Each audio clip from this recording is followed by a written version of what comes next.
आज की कहानी ये है।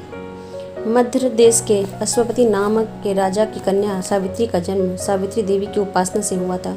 वह बहुत सुंदर, विदुषी और मेधावी कन्या थी। उसके रूप और गुणों के अनुसार पति की खोज में असमर्थ माता पिता ने सावित्री को अपने योग्य पति चुनने की आज्ञा दी। बूढ़े मंत्री के साथ राजकुमारी यात्रा पर चल दी। यात्रा के मध्य एक सघन वन से निकलते समय सावित्री की दृष्टि आकर्षक व्यक्तित्व वाले एक सुंदर युवक पर पड़ी।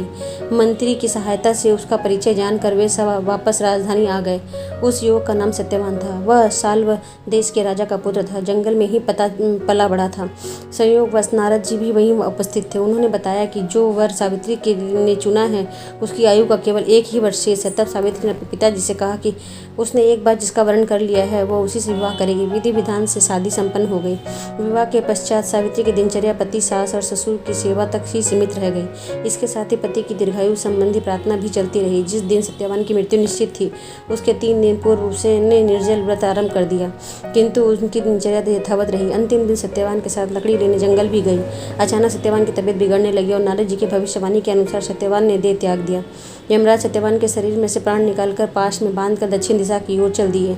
सावित्री ने यमराज से कहा कि जहाँ उसके पति को ले जाया जाएगा वहाँ वह भी जाएगी। यमराज ने सावित्री के पतिव्रत से प्रसन्न होकर उसे अनेक वर दिए, यहाँ तक कि उसे 100 यशस्वी पुत्रों की मां बनने का आशीर्वाद भी दिया। अंत में विवश होकर अपने दिए आशीर्वाद के कारण ही उन्हें सत्यवान को पुनः जीवित करना पड़ा। इस प्रकार अपनी दृढ़ता से सावित्री मृत्यु पर भी विजय प्राप्त करने में सफल हुई।